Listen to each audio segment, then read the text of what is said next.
when I call up Chase and I talk to my account manager, it's like there's a step to the process that I have to go through that verifies it's me. And as it should be, because I have 300 episodes out there of me talking online. Someone can easily do a deep fake of me, but if they don't know a certain code or whatever it is, they're not getting access. The phone call immediately ends. And I'm surprised by the number of people who don't have 2FA enabled on their email account. Yeah. It's like people think, oh, yeah, I need to enable 2FA for, logging into X, Y, or Z. But it's like, you understand that if someone gains access to your email, they effectively gain access to your bank accounts, your retirement, all your family members. Everything. They could just reset it. Or worse than that is they can just sit there and listen. Yeah. Because there was an interviewed guy once who, while he was traveling, his phone got SIM swapped. So someone was able to port his phone number over to theirs. They were now able to get the two-factor authentication SMS messages, and they got into the accounts. And then after they got in, they port swapped the phone back to him. So he didn't even know that it had happened. Jeez. And so that's like those sort of things are the worst case scenario. Is look, if I got locked out of my email account, I know to start contacting banks and stuff right away. Mm-hmm. What if I don't know they're in there? Right. Is it a day? Is it a week? Think of what hackers do, on the corporate platforms. They may sit there for days, weeks, months, or years before they deploy a payload and exfiltrate anything. Yeah. Well, the same thing could happen with someone gets in their email account, they start seeing bank statements, they start seeing payroll, they start seeing, hey, we're going on vacation. Okay, now I can start to plan on when to do stuff. Hey, you're going to be out of the country in a month. You're not going to be paying attention to your bank account while you're out of the country. Let me transfer everything out while you're on vacation. Right. Imagine trying to do that from the other side of trying to unwind that from the other side of the world. Yeah. Yeah. I try to, there's a lot of different things that I do very intentionally, because several years ago at this point, I kind of like mapped my central control of everything that I have down to, a few accounts, right?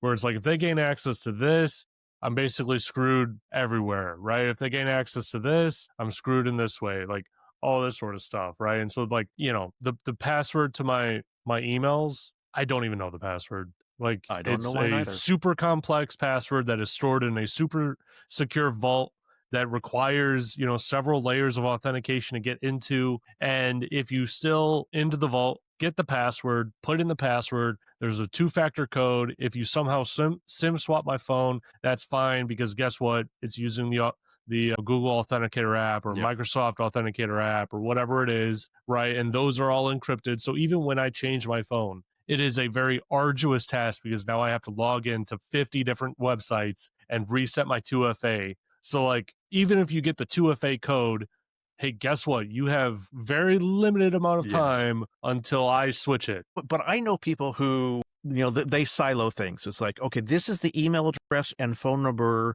that I use for social media accounts. There's this different phone number and different email address that I use for my financial stuff.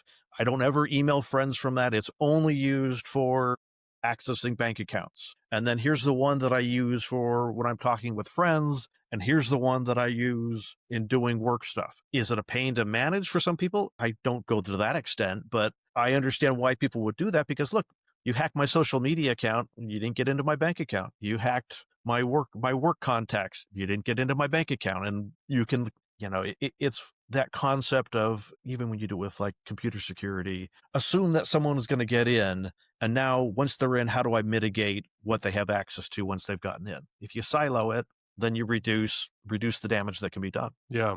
Yeah. Like, I guess I won't say that online, but there's critical accounts that, I intentionally don't know the password to, that are extremely complex, 20 plus characters. It's like, if you crack it, congrats, you need to white paper it, like you should be telling people how you cracked it. That'll be a whole lot more valuable than the $100 you're about to get off of me because I'm broke, right? Like, that's my thought with it.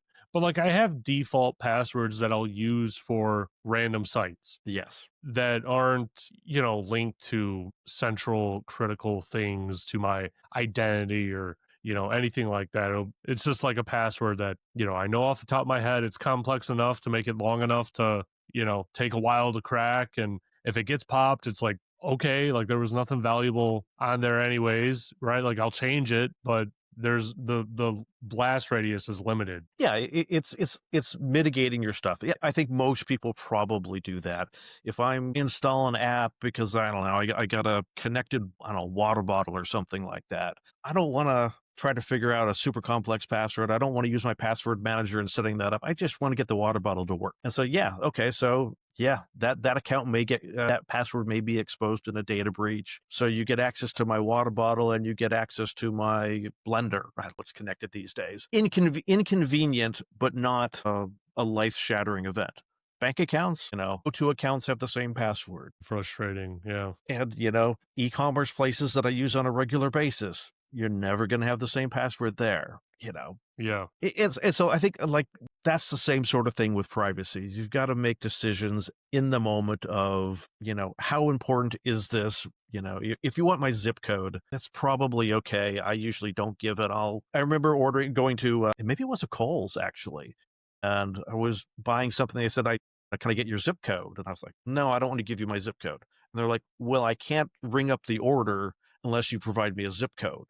I'm like, that's like not super intrusive, but that's just kind of weird. And I was like, ultimately, I was like, well, what's the zip code here? And he's like, that, oh, you use that one. And like, I know why companies do that because they want to understand how far are people willing to drive to shop at this store. Yeah.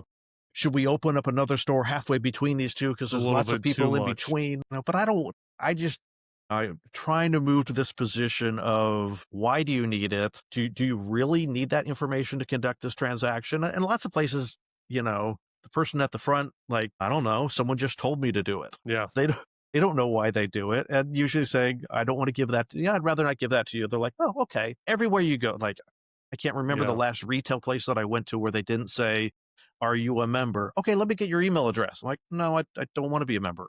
Well, but you get a discount. No, that's fine. Yeah. You don't want a discount? I'm like, no, well, I'm perfectly fine not getting the discount because I don't know what you're doing with my information. I mean, Right. clearly it's valuable enough that you are willing to effectively pay me for it, but you can't clarify what you're going to do with it. Well, then I don't want to give it to you. Yeah. Data is like the new gold. Yes. You know, I mean, that's how companies make all their money. How do you think Meta makes all their money? Like they're selling, ad space, and they're giving those, advertisers information to your data when you see it and when you click on it. Yeah. Even if you don't put in your information, they're giving you all of that stuff. It's crazy. Yeah. I mean, we've all seen it. Like, hey, switch to, incognito mode is not like gonna save you from everything. Yeah. Privacy browsers, they're not going to save you from everything, but better than, it's kind of like Faye using an SMS message. It's better than not using Faye. Is it totally going to save your life? No, but it's better than nothing.